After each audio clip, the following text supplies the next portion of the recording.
انا ارسلناک شاہدا ومبشرا ونذیرا وداعیا الی اللہ باذنہ وسراجا منیرا صدق اللہ مولانا العظیم وبلغنا رسولہ النبی الکریم الامین الرؤوف الرحیم۔ وہ کمال حسن حضور ہے کہ گمان نقش جہاں نہیں، وہ کمال حسن حضور ہے کہ گمان نقش جہاں نہیں، یہی پھول خار سے دور ہے، یہی شمع ہے کہ دھواں نہیں۔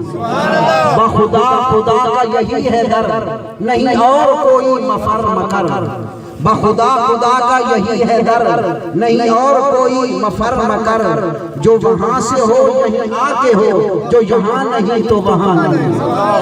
کروں مدح اہل دول رضا، کروں مدح اہل دول رضا، پڑے اس بلا میں میری بلا، میں گدا ہوں اپنے کریم کا، میرا دین پارا نہیں۔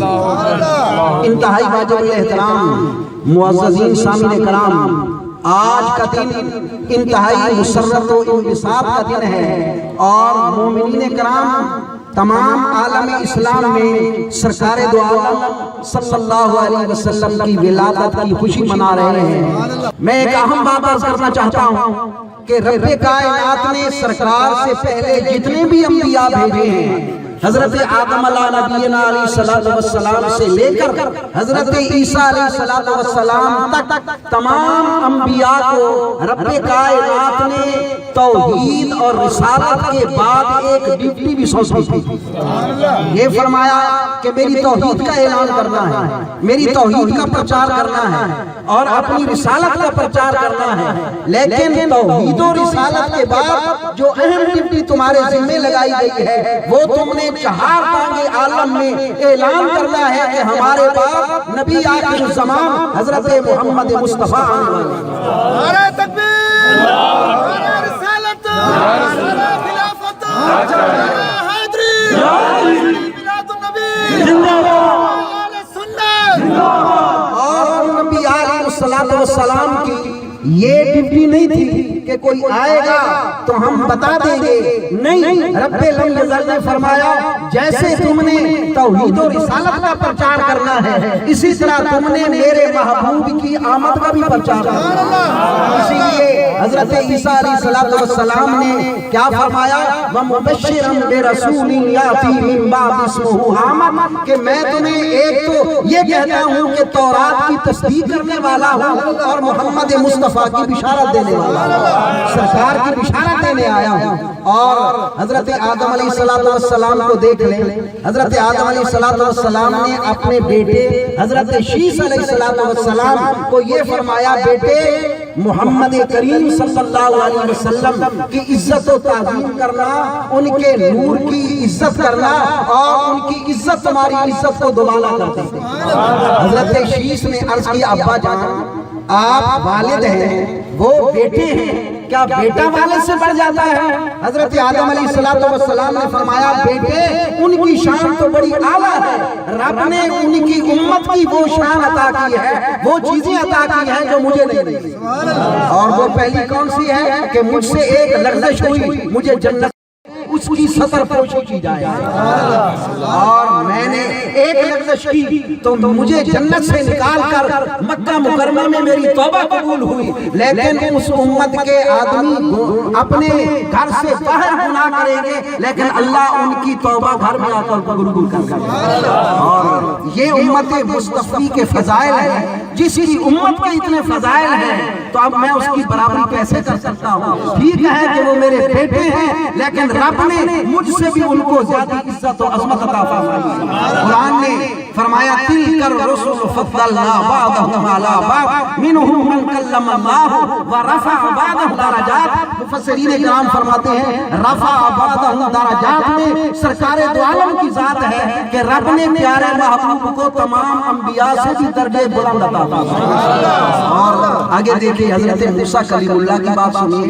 حضرت موسیٰ کلیم اللہ علیہ السلام نے تورات کو پڑھا، تورات جب پڑھا، مطالعہ کیا، تورات میں رب نے حضرت حضرت محمد کریم کی امت کے فضائل لکھے تھے. کیا فضیلتیں تھیں؟ پہلی فضیلت تو یہ تھی کہ نبی کریم کی امت وہ ہوگی کہ عمل کم کرے گی، ثواب زیادہ ہوگا. جیسے بنی اسرائیل کے لوگ ہیں، بنی اسرائیل کے لوگ 1000 مہینے تک عبادت کریں گے، لیکن محمد کریم کی امت کا ایک فرد شب قدر کو 2 نفل پڑے گا، اس کو 1000 مہینے کی عبادت سے زیادہ ثواب ملے گا. تاجدار ختم نبوت. یہ تو غلاموں کی شان ہے. کسی نے کیا کہا کہ یہ شان ہے خدمت گاروں کی، سرکار کا عالم کیا ہوگا جب حسن تھا ان کا جلوہ نما، دیدار کا عالم کیا ہوگا. محمد کریم کے غلاموں کی شان حضرت موسیٰ کلیم اللہ پڑھ رہے ہیں. اور دوسری بات کیا ہے کہ ان کے لیے عمل آسان ہوں گے، بنی اسرائیل کے لیے عمل مشکل ہوں گے. کیسے کہ بنی اسرائیل کے لیے زکوٰۃ تھی 4واں حصہ اور مسلمانوں کے لیے زکوٰۃ ہے 40واں حصہ، یعنی ان کو 100 میں 25 روپے دینے پڑتے تھے، امت مصطفی کو 100 میں 2.5 روپے.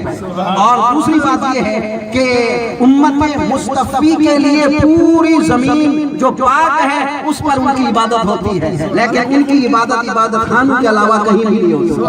تیسری بات یہ ہے کہ وہ اگر گناہ کریں تو ان کے گناہوں کی مشہوری کر دی جائے. رات کو گناہ کرے تو اس کے دروازے پر لکھ دیا جاتا ہے یہ گناہ. لیکن امت مصطفی کی فضیلت یہ ہے جتنے گناہ کرے رب کائنات پردہ پوشی فرماتا. اور اسی طرح کیوں، اس کی وجہ کیا ہے کہ امت مصطفی کے لیے ساری زمین کو مسجد بنا دیا گیا. وجہ کیا ہے؟ علماء کرام فرماتے ہیں کہ میرے آقا نے جب اپنے ماں کے بطن اطہر سے ورود مسعود فرمایا تو پھر سب سے پہلے کام کیا کیا؟ سب سے پہلا کام یہ تھا سرکار کا کہ آتے ہی اللہ کی بارگاہ میں سجدہ کیا. اب اس سے نبی کریم نے ایک اعلان فرمایا. کیا فرمایا؟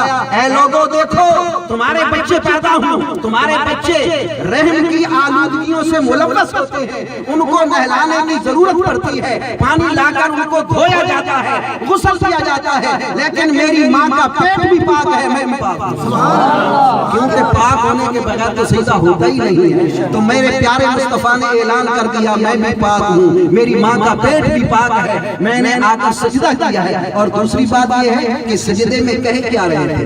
ہم تو کہتے ہیں سبحان ربی الاعلیٰ، سبحان ربی الاعلیٰ. میرے آقا اللہ کی بارگاہ میں کیا عرض کر رہے تھے؟ یا اللہ امتی، یا اللہ امتی، میری امت گناہگار ہے، تو بھی رب غفار ہے. نبی کریم صلی اللہ تعالی علیہ وبارک وسلم نے جب سجدہ کیا، علماء فرماتے ہیں میرے آقا کی جبین نیاز بارگاہ ربوبیت میں جھکی، زمین پر لگی. رب نے فرمایا تیری جبین کی سعادت ہے کہ تیری امت کے لیے میں نے ساری زمین کو بتا. اللہ دیکھیں کفار و بنی اسرائیل کے عیبوں کو، گناہوں کو دنیا میں اعلان کر کے آشکارا کیا گیا اور امت مصطفی آخر میں آئی. علماء فرماتے ہیں کہ امت مصطفی آخر میں کیوں آئی؟ پہلے سب سے امت مصطفی کو کیوں نہیں بھیجا گیا؟ اس میں بڑی حکمتیں ہیں حضور، اس میں بڑی حکمتیں ہیں. علماء فرماتے ہیں پہلی حکمت یہ ہے کہ ان امتوں کو پہلے بھیجا گیا تاکہ ان کو قبروں میں زیادہ دیر رہنی پڑے، امت مصطفیٰ کو قبروں میں کم دیر رہنی پڑے. یہ اللہ کا احسان ہے. اور دوسری بات کیا ہے؟ دوسری بات یہ ہے کہ پہلی امتیں آئیں گی، ایک امت آئے گی پھر کتاب آئے گی، دوسری امت آئے گی پھر کتاب آئے گی. پہلی امتوں کے عیب ان کتابوں میں بیان کر دیے گئے. انہوں نے یہ گناہ کیا، یہ گناہ کیا، انہوں نے انبیاء کی نافرمانی کی، انبیاء کو قتل کیا. لیکن امت مصطفی کو آخر میں لا کر یہ اعلان کیا گیا کہ امت مصطفی کے بعد کوئی کتاب نہیں آئے گی کہ جس کتاب میں ان کے عیب درج کیے جائیں. ان کو آخر میں بھیج کر ان کی پردہ پوشی کی. تو کتنا احسان ہے رب ذوالجلال کا. اے امت مصطفیٰ، تو نے تو دعا بھی نہیں مانی، تو نے تو کوئی گڑگڑایا اللہ کی بارگاہ میں کی نہیں. رب نے تجھے بے دعا اور بے منت اللہ نے تجھے نبی الانبیاء کی امت بنا دیا. یہ کم احسان ہے، یہ بہت بڑا احسان ہے. اب میں عرض یہ کر رہا تھا کہ حضرت موسیٰ کلیم اللہ نے تورات میں امت مصطفی کے فضائل پڑھے تو اللہ کی بارگاہ میں عرض کیا یا اللہ یہ امت مجھے دے دے. اللہ کریم نے فرمایا نہیں، تین لفظوں میں جواب دیا، هذه امت احمد، یہ امت تو احمد کریم کی ہے، احمد کریم کی ہے. یا اللہ یہ امت مجھے عطا فرما. نہیں، هذه امت احمد. 10 مرتبہ سوال کیا، رب نے 10 مرتبہ یہی جواب دیا. آخر پیارے موسیٰ نے کیا عرض کیا، مولا اگر امت نہیں بدلتی تو میں دعا بدل رہا ہوں. کیا بدل رہا ہوں؟ پہلے تو میں یہ عرض کر رہا تھا کہ یہ امت میری ہو، لیکن اب میں عرض کرتا ہوں مولا مجھے بھی سرکار کی امت سے بنا. یہ سرکار دو عالم نور مجسم رحمت عالم صلی اللہ تعالی علیہ وبارک وسلم کی امت کے فضائل ہیں. اور اللہ حضرت کیا عرض کرتے ہیں کہ یا مصطفیٰ یا مجتبیٰ، یا مصطفیٰ یا مجتبیٰ، بھر دیجئے کاسا میرا، کر دو کرم رکھ لو بھرم، سائل ہوں میں ادنا تیرا، وما علیہ الا البلاغ.